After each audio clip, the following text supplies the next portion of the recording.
Welcome to the Real Japan podcast, and thanks for joining us. Today is a bit special. Yeah, it is. We're doing a real deep dive just for you, our listener, into getting connected in Japan. Specifically, we'll be looking closely at eSIMs, and particularly mobile eSIMs. That's right. We're basically taking a whole load of information on this topic and boiling it down, trying to give you the important bit. Kind of a shortcut. Exactly. A shortcut so you feel confident, navigating Japan with reliable internet. Yeah. Okay, imagine this. You've just landed. Tokyo. Maybe you're right there at Shibuya Crossing. Crazy place. Thousands of people, neon signs flashing, and you need to find your hotel. Without internet, you're basically lost. It's one of the busiest spots on Earth. Yeah, reliable internet isn't just, nice to have. It's essential. Definitely. And we've seen travelers get absolutely hammered by roaming charges. Oh, yeah. Hundreds of dollars sometimes, just for one trip. We really want to help you avoid that. Indeed. And it's not just about the money, is it? It's making an informed choice. Right. So you can just pull out your phone, open Google Maps, and, navigate like you live there. Exactly.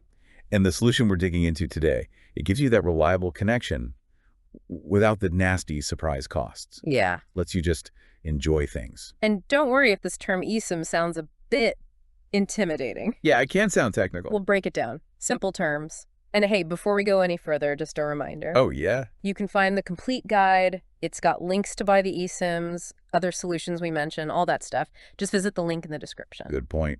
It's all there. Okay, so let's unpack this. eSIM. What is it, really?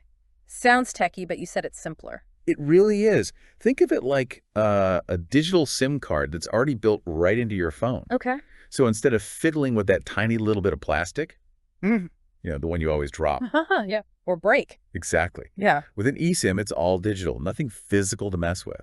Okay, and this is where it gets really good for travelers, right? What are the actual perks? Well, first off, like we said, no physical handling. You don't want to be trying to swap SIMs in a busy Tokyo cafe and accidentally snap it. Definitely not. With eSIM, zero physical stuff to manage. Second, setup is instant. Instant. Pretty much. Right. No waiting for something to arrive in the mail, no hunting down a shop when you're jet lagged. Right. You buy it online, set it up in minutes, often before you even leave home. Okay, that's useful. And the third thing... This one's huge. Dual SIM capability. Ah, right. Explain that a bit. It means you can have two lines active on one phone. So you can keep your home SIM physical or even another eSIM active. So family can still text or call my regular number. Exactly. They can reach you on your normal number while you're using the Japanese eSIM for all your data. Yeah. Maps, browsing, everything. That is incredibly useful. No more swapping cards back and forth. It's a game changer. Just a quick tip, though.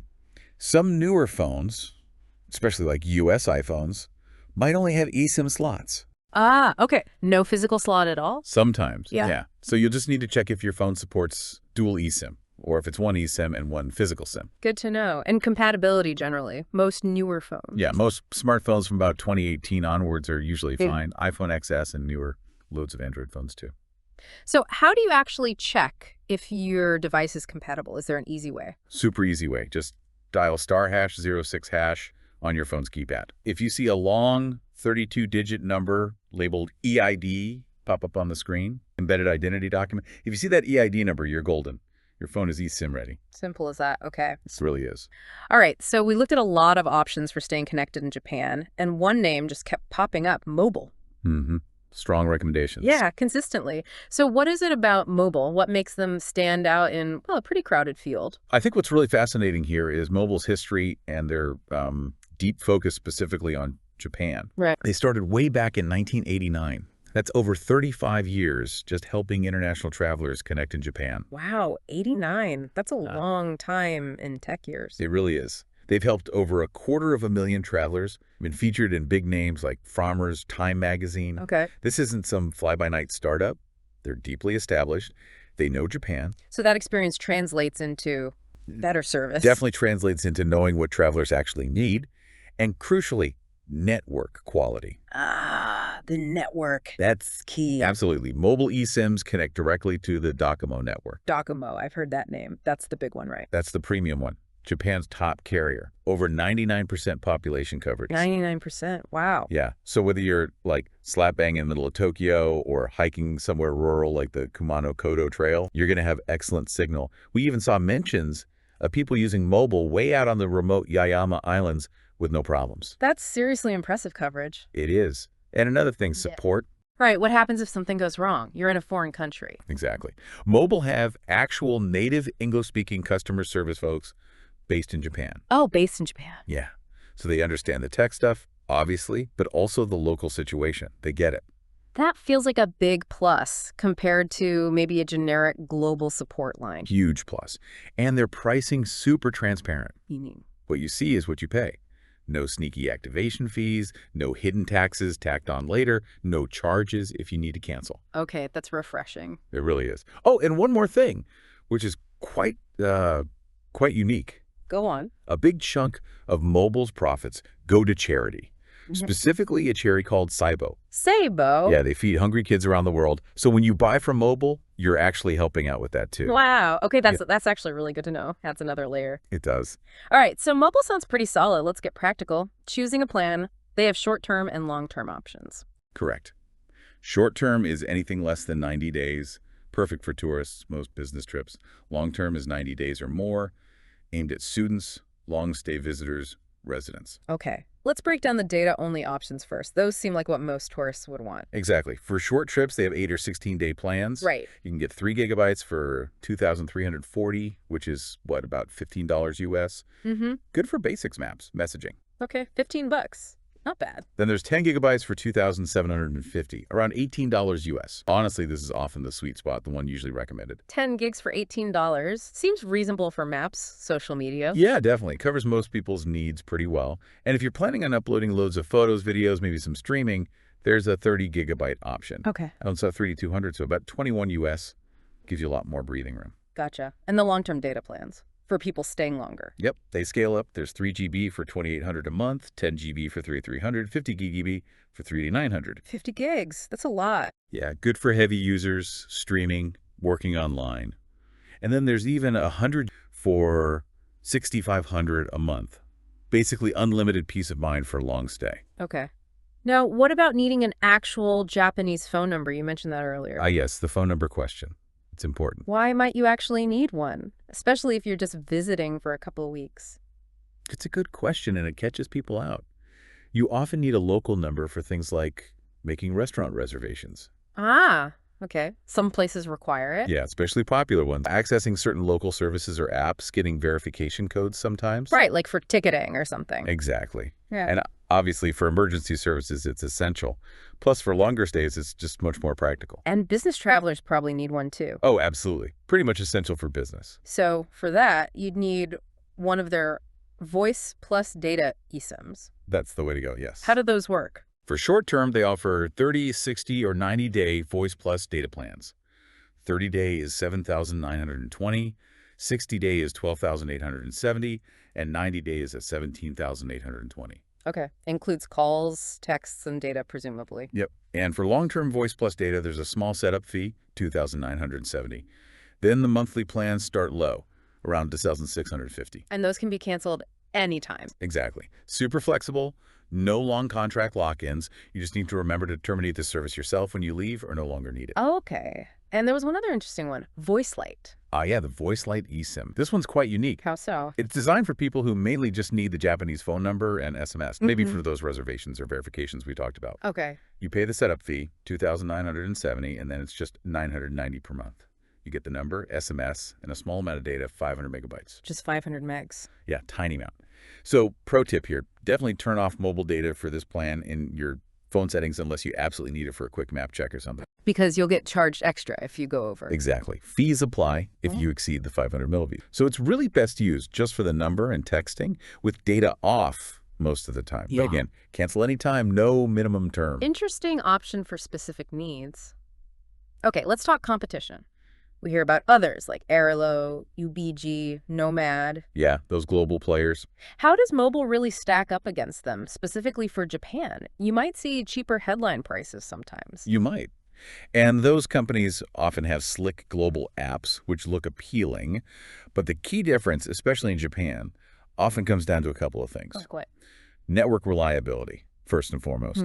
As we said, mobile uses the premium Docomo network directly. Okay. Some competitors, like Airalo, for instance, often rely on roaming partnerships. And roaming can be less good. It can be less reliable, yeah. Sometimes slower speeds, maybe lower priority on the network, especially at busy times. Right. When you're trying to catch that last train in Osaka, like you said, and you need to check the schedule now. Yeah, you want it to just work. Saving a couple of bucks doesn't help that. Exactly. Network reliability is paramount in those moments. And the second big thing is that Japan-specific support we mentioned. The English speakers based in Japan. Right. If you hit a snag at, 10 p.m. trying to get back to your hotel in Shibuya, you can actually reach someone at Mobal who gets the local context and the tech side. Not just a generic call center somewhere else. Precisely. Other providers usually have more generalized support. Mobile's 35 years in Japan means they understand the quirks, why you might need that phone number, how to deal with specific local issues. So it sounds like the real differentiator, the thing you're really paying a potential small premium for, is that reliability and the support when you need it. I think that's absolutely fair to say, yeah. I mean, you hear the stories, right? People buy some super cheap eSIM online, land at Narita, and nothing. No internet. Nightmare scenario. Total nightmare. And no easy way to get help. Mobile gives you that 24/7 English support, email, live chat, social media from a team that actually knows Japan inside out. Okay, that peace of mind sounds valuable. And just a reminder again for everyone listening, if you want to see all these plan details laid out, compare them yourself and find the direct links to purchase. Check the link in the description. Exactly. It's all in the complete guide linked there. So bringing it all together then, how do you choose the right mobile eSIM for your specific trip? Okay, let's simplify. Short tourist trip. Yeah, say 2 weeks. The 8 or 16-day data-only plans are probably your best bet. And that 10 GB option, usually the sweet spot for maps, translation apps, social media, that kind of thing. Got it. Business traveler. I'd lean towards the voice plus data short-term plans. Having that Japanese number is often pretty crucial for business needs. Makes sense. And longer stays, students, digital nomads. Then you're looking at the long-term voice plus data solution, best value overall, plus that essential local number and flexibility to cancel. Okay. The big question, though, how much data? People always worry about this. Yeah, it's tricky to estimate. But here's a rough guide. Light usage, just maps, WhatsApp, maybe checking email, occasional social media. 3 to 10 gigabytes should be plenty for a typical trip. Right. Moderate usage, you're on social media more regularly, sharing photos, maybe a few video calls back home. Aim for 10 to 30 gigabytes. Okay, 10 to 30 gigs. And heavy usage, streaming video, uploading lots of high-res photos or videos, working online quite a bit. You'll probably want 50 gigabytes or even more. Just be safe. 50 plus for heavy users, good benchmarks. But what if you misjudge and run out, or you just cut off? No. And this is a huge relief factor with mobile. You won't be left stranded. Okay. If you hit your data limit, the eSIM keeps working, but the speed slows down to about 200 kbps. 200 kbps, is that usable? It's slow, yeah, but it's enough for the essentials. Google Maps will still work. WhatsApp messages get through. You can do basic web browsing, check email. Okay. And importantly, on the voice plans, emergency calls would still work. And crucially, no surprise charges. Unlike my home carrier's roaming. Exactly. No terrifying bill shock when you get home. You just get slower speeds until your plan duration ends or renews. That's a really important safety net. Okay, setup. You said it's easy, but setting up phone stuff can feel daunting. Is it really straightforward? Honestly, it genuinely is. They've made it very simple. Walk me through it. Okay, step 1, buy it online. Takes like 2 minutes. Credit card, PayPal, done. Right. Step 2, you get an email with instructions and a QR code. That square barcode thingy? That's the one. Step 3, go into your phone settings. Usually under cellular or mobile data, there'll be an option like add eSIM or add cellular plan. Okay. Step 4, your phone's camera will open up. You just point it at the QR code in the email, scan it. And then? Step 5, just follow the prompts on your phone screen. It's usually just a couple of taps to confirm. And boom, connected. Boom, your phone connects to the Docomo network. The whole thing, usually less than 10 minutes. Wow. And like we said, you could even do this before you leave home. We actually recommend doing that. As a test run. Yeah. Set it up at home, make sure it activates okay. Then it's all ready to go the second your plane wheels touch down in Japan. Okay, let's quickly cover some common questions people might still have. Using your home SIM at the same time, you said yes. Absolutely, yes. Big advantage of eSIM. Keep your home number active for calls, texts. Use the mobile eSIM for data. You choose which does what in settings. Perfect. Coverage in rural areas, we touched on it, but just to confirm. Top notch. Mobile uses Docomo, which covers over 99% of the population. Best you can get in Japan, even way off the beaten path. Okay, hotspot. Can I share my connection? Yes, most mobile eSIM plans let you create a mobile hotspot. Depends a bit on your phone model, but generally yes. Just remember. Counts towards my data limit. Exactly. Share wisely. Customer support again if I get stuck at 2 a.m. 204/7 English support. Email, live chat, social media. And crucially, they're based in Japan and understand the local context. Hidden fees, contract. Nope. No contracts, no activation fees, no cancellation fees. All taxes included in the price you see. What you see is what you pay. Very clear. What if my phone doesn't support eSIM? Am I out of luck? Not at all. Mobile offers traditional physical SIM cards too. Oh, good. Same great service, same network, same pricing. They cover both bases. Okay. And back to price briefly. Mobile might be slightly more upfront than some global bargain brands. It might be, yeah, a little bit. Yeah. But like we discussed, You're paying for. you're paying for that premium Docomo network reliability, the expert Japan-based support, the transparency with no hidden fees, and the peace of mind from a company with decades of Japan experience. Right. Plus, that feel-good factor of contributing to the Saibo charity.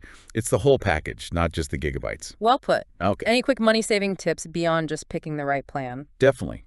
First, always check what your home carrier charges for international roaming before you assume it's easier. Because it's usually way more expensive. Usually drastically more, like $10, $15 a day for many U.S. carriers. A 2-week trip, that's $140, $210 easy. Way more than a mobile eSIM. Good point. What else? Traveling with family or friends, maybe one person gets a slightly larger data plan and acts as the mobile hotspot for everyone else nearby. Sharing the connection. Can be more cost-effective than multiple individual plans. Third, use hotel Wi-Fi strategically. How so? Download offline maps on Google Maps or whatever app you use before you leave the hotel.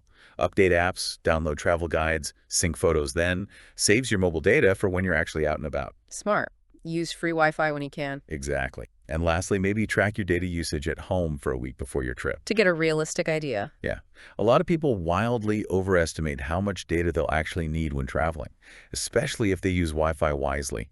Get a baseline for your own habits. Great practical tips. Okay, so wrapping this up, after digging through all this, looking at the options, it really feels like mobile consistently comes out on top for Japan connectivity, for reliability, for that transparent pricing, and especially for that dedicated support. Yeah, I think that's fair.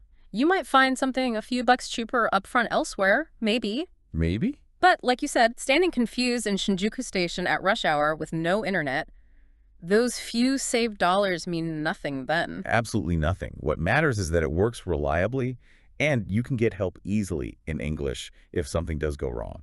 Yeah. Help from people who get Japan. Exactly. So you can just focus on the amazing stuff. Right. Finding that incredible hidden ramen joint, soaking in an onsen, experiencing that unique Japanese hospitality. Without stressing about your phone connection. Precisely. It's about seamless exploration, a hassle-free trip, just enjoying the adventure. Well said. And one last time, for the complete guide with all the details, the plan breakdowns, the purchase links for mobile eSIMs, and the other solutions we touched on. Check the description. The link is right there in the description. We really hope you enjoyed this special deep dive from the Real Japan podcast. Yeah, hope it was helpful. If you did, maybe leave us a comment. We'd genuinely love to hear what you think.